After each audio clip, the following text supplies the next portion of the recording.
Hello friends, welcome to என்ன ஒரு ருசி.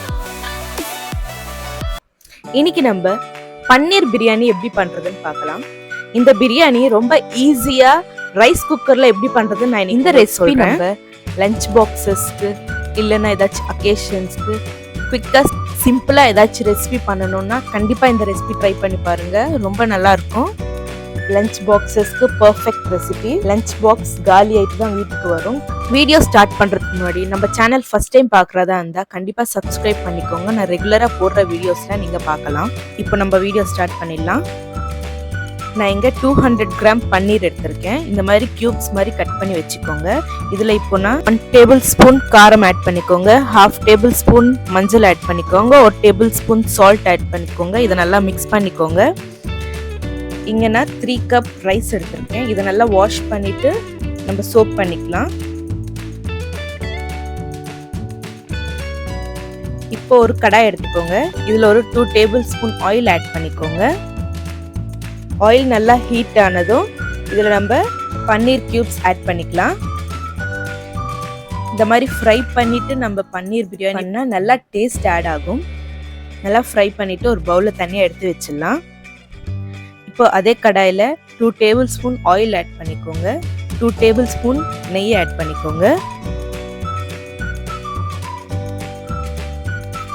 இப்போ இதில் ஹோல் கரம் மசாலா ஆட் பண்ணிக்கோங்க.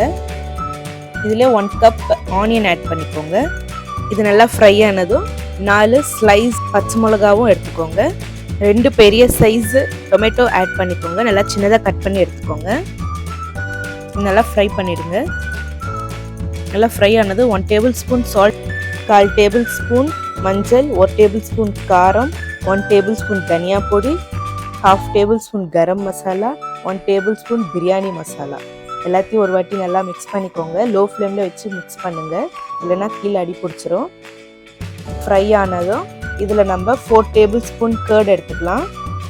இதையும் நல்லா ஒரு வாட்டி மிக்ஸ் பண்ணிக்கோங்க. இப்போ இதில் நம்ம ஃப்ரை பண்ணி வச்சிருந்த பன்னீர் கியூப்ஸ் ஆட் பண்ணிக்கலாம். இது எல்லாமே ஒரு 2 மினிட்ஸ் வரைக்கும் நல்லா மிக்ஸ் பண்ணிட்டு நல்லா ஃப்ரை ஆனதுக்கப்புறம் இந்த மசாலா நம்ம அப்படியே ரைஸ் குக்கர்ல ட்ரான்ஸ்ஃபர் பண்ணிடலாம்.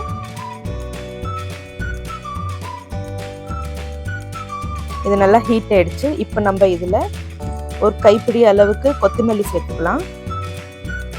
ஒரு வாட்டி மிக்ஸ் பண்ணிக்கோங்க.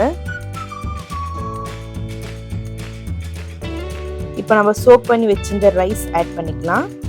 பாஸ்மதி ரைஸாக இருந்தால் 1 கப்புக்கு 1.5 கப் வாட்டர் சேர்த்துக்கோங்க.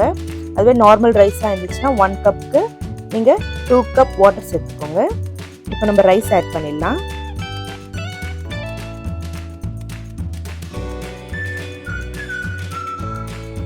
வாட்டர் ஆட் பண்ணிட்டு நல்லா ஒரு வாட்டி மிக்ஸ் பண்ணிக்கோங்க. இந்த ஸ்டேஜில் நீங்கள் உப்பு காரம் அட்ஜஸ்ட் பண்ணிக்கலாம். இப்போ லாஸ்ட்டாக ஒரு 2 டேபிள் ஸ்பூன் நெய்யை ஊற்றிக்கோங்க. இப்போ நம்ம லிட் க்ளோஸ் பண்ணிவிட்டு குக்கிங் மோடில் வச்சிடலாம். குக்கிங் முடிஞ்சதும் ஒரு 10 மினிட்ஸ் அதை விட்டுருங்க. அதுக்கப்புறம் நம்ம ஓப்பன் பண்ணி பார்க்கலாம். நல்லா குக் ஆயிடுச்சு. அவ்வளோதாங்க. ரொம்ப சிம்பிளாக பன்னீர் பிரியாணி எப்படி பண்ணுறதுன்னு பார்த்தீங்க. இந்த வீடியோ கண்டிப்பாக உங்கள் எல்லாருக்கும் பிடிச்சிருக்கும்னு நினைக்கிறேன். கண்டிப்பாக எல்லோரும் ட்ரை பண்ணி பாருங்கள். ரொம்ப டேஸ்ட்டாக இருக்கும்.